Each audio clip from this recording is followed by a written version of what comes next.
मन का राजा, बुद्ध और अशांत युवक की गाथा। भूमिका अशांति का सागर। रात का तीसरा पहर था। जेतवन का उपवन पूरी तरह शांत था। केवल झींगुरों की आवाज और हवा से हिलते पत्तों की सरसराहट गूंज रही थी। तथागत बुद्ध एक विशाल बरगद के पेड़ के नीचे ध्यानस्थ बैठे थे। उनके चेहरे पर एक ऐसी आभा थी जिसे देखकर ही आधा मन शांत हो जाए।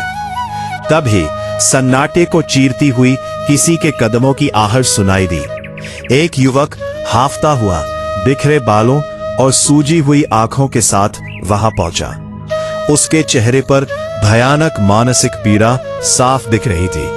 वह आते ही बुद्ध के चरणों में गिर पड़ा और फूट फूट कर रोने लगा। बुद्ध ने धीरे से अपनी आंखें खोली। उनकी करुणा से भरी दृष्टि उस युवक पर पड़ी। उन्होंने अपना कोमल हाथ युवक के सिर पर रखा। उस स्पर्श में कुछ ऐसा जादू था कि युवक का रोना धीरे धीरे थम गया। युवक ने बुद्ध के सामने अपना सिर झुकाया और कांपती आवाज में कहा, भगवान, मैं समझता हूं कि मेरा मन मेरा सबसे बड़ा शत्रु बन चुका है। मैं इससे भागना चाहता हूं, पर यह साए की तरह मेरे पीछे आता है। मैं रात भर सो नहीं पाता। पुराने विचार मुझे डराते हैं। भविष्य की चिंताएं मुझे खाई जाती है। मैं लाचार हूं। कृपया मुझे वो रास्ता दिखाइए जिससे मैं इस अशांत मन को अपना मित्र बना सकूं। बुद्ध ने युवक की ओर देखा। उनके चेहरे पर वही सदाबहार शांत मुस्कान थी। उन्होंने कहा, पुत्र, मन को जबरदस्ती नहीं रोका जा सकता। तुम जितना इससे लड़ोगे, ये उतना ही शक्तिशाली होकर तुम पर हमला करेगा। इसे वश में करने के लिए लड़ाई की नहीं, समझ की जरूरत है। तुम्हें 7 सूत्रों को अपने जीवन में उतारना होगा। यदि तुम तैयार हो तो शांत होकर बैठो और सुनो। युवक पालथी मारकर बैठ गया। मां चुकी थी। बुद्ध ने बोलना शुरू किया। विधि 1, श्वास की जागृति, आनापानासति। बुद्ध ने कहा, जब भी मन बहुत अशांत हो, विचार तूफान की तरह चल रहे हो, तो कहीं शांत बैठ जाओ और अपनी आती जाती सांसों को महसूस करो।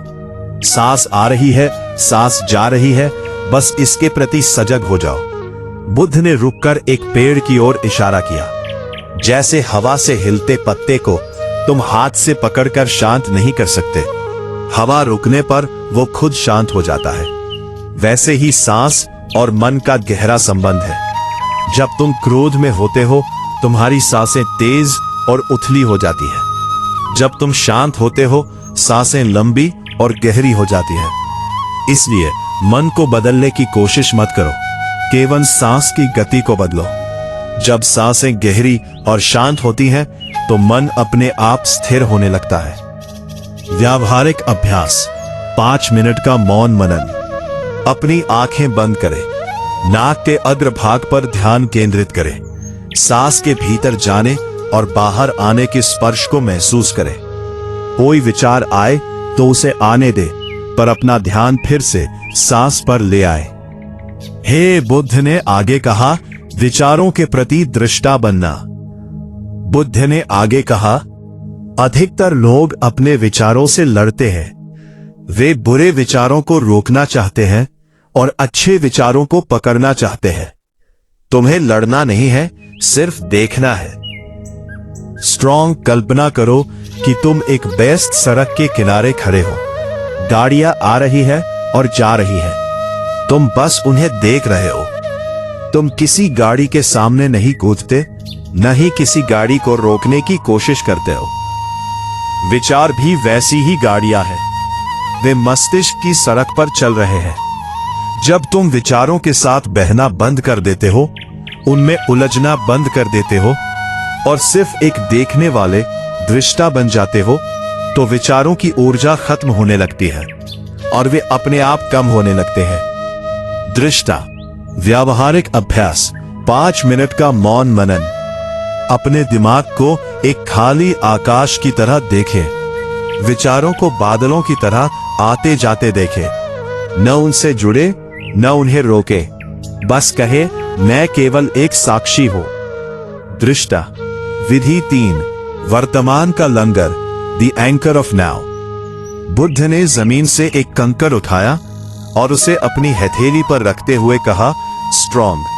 तुम्हारा मन या तो बीते हुए कल की चिंता में है, जो कि अब अस्तित्व में ही नहीं है, या आने वाले कल के डर में है, जो अभी पैदा ही नहीं हुआ। मन कभी वर्तमान में रहना ही नहीं चाहता, क्योंकि वर्तमान में आते ही मन की मृत्यु हो जाती है। जब भी मन भटके, अपने आप से पूछो, इस पल, इस समय मेरे सामने क्या है? जो काम कर रहे हो, पूरा ध्यान उसी पर लगाओ। यदि पानी पी रहे हो, तो पानी के स्वाद और उसके गले से नीचे उतरने के एहसास को जानो। वर्तमान ही वह लंगर है जो भटकते मन के जहाज को गहरे तूफान में भी रोक सकता है। व्यावहारिक अभ्यास, 5 मिनट का मौन मनन। इस समय अपने आसपास की आवाजों को सुने, अपनी त्वचा पर हवा के स्पर्श को महसूस करें, पूरी तरह से इसी क्षण में आ जाए। न भूतकाल, न भविष्यकाल, केवल अभी। विधि 4, इच्छाओं का विसर्जन। बुद्ध की आंखों में एक गहरी करुणा थी। उन्होंने कहा, मन के भटकने का सबसे बड़ा कारण है असीमित इच्छाएं। मन हमेशा एक मृग तृष्णा में जीता है।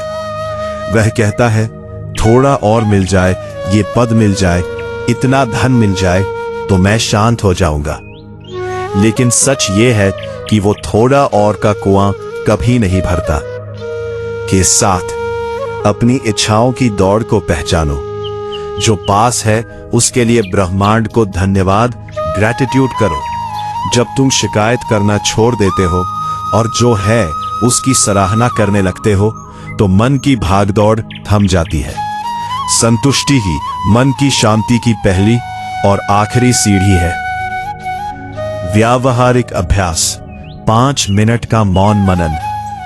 अपने जीवन की 3 ऐसी चीजों या लोगों के बारे में सोचें जिनके लिए आप आभारी हैं। भीतर से कहें, मेरे पास जो है मैं उसमें पूर्ण हूं।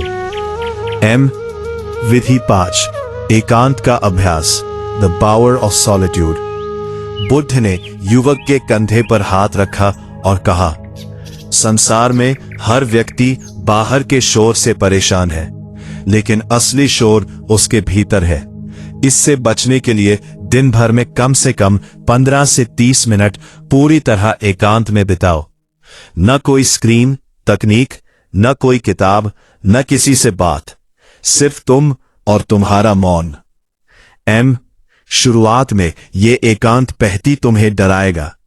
तुम्हें लगेगा कि तुम अकेलेपन से मर जाओगे। मन और तेजी से भागेगा, पुरानी यादें कुरेदेगा।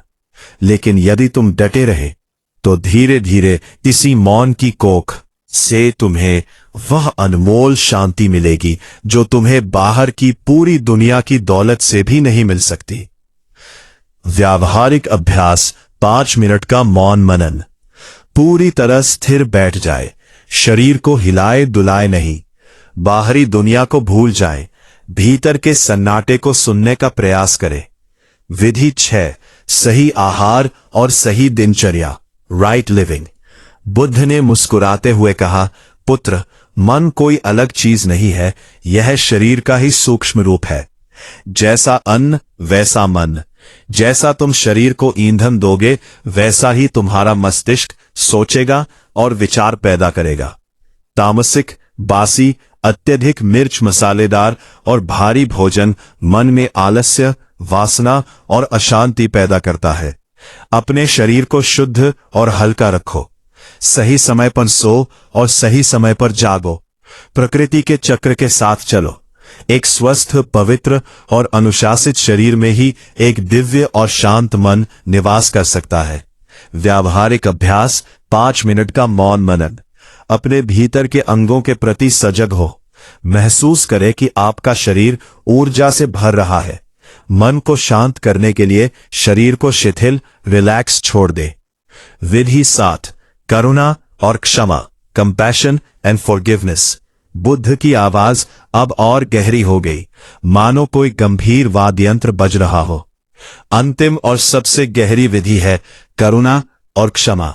जब तक तुम्हारे भीतर दूसरों के प्रति क्रोध, ईर्ष्या, बदला या नफरत की आग सुलगती रहेगी, तुम चाहे कितनी ही साधना कर लो, कभी शांत नहीं हो सकता। दूसरों को क्षमा करना सीखो, इसलिए नहीं कि वे इसके लायक है, बल्कि इसलिए क्योंकि तुम्हारा मन इस नफरत के भारी बोझ को उठाने के लायक नहीं है। क्रोध को मन में रखना ऐसा ही है जैसे किसी और पर फेंकने के लिए अंगारे को खुद अपनी हथेली में पकड़कर रखना। जलेगा कौन? तुम खुद। जब हृदय में सब जीवों के प्रति करुणा होती है तो मन अपने आप हल्का और शांत हो जाता है। व्यावहारिक अभ्यास 5 मिनट का मौन मनन। उन लोगों को याद करें जिन्होंने आपको दुख पहुंचाया। उन्हें मन ही मन कहे, मैंने तुम्हें क्षमा किया। अपने लिए और पूरे संसार के लिए सुख की कामना करे। भवतु सब्ब मंगलम, सभी का मंगल हो। उपसंहार, मन का रूपांतरण। बुद्ध की बातें समाप्त हुई। उपवन में अब भोर सुबह की पहली किरण फूट रही थी। चिड़ियों की चहचहाहट शुरू हो चुकी थी। युवक की आंखें खुल गईं। उसकी आंखों से अब दर्द के आंसू नहीं, बल्कि आनंद और कृतज्ञता के आंसू बह रहे थे।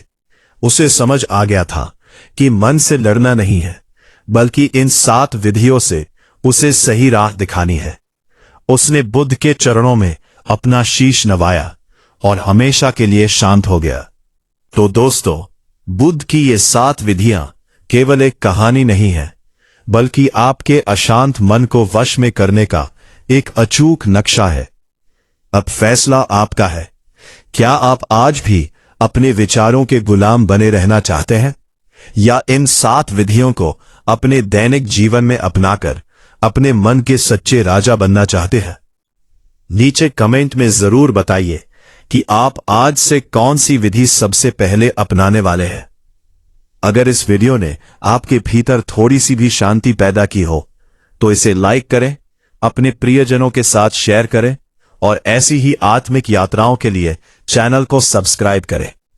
सदा शांत रहे, सजग रहे।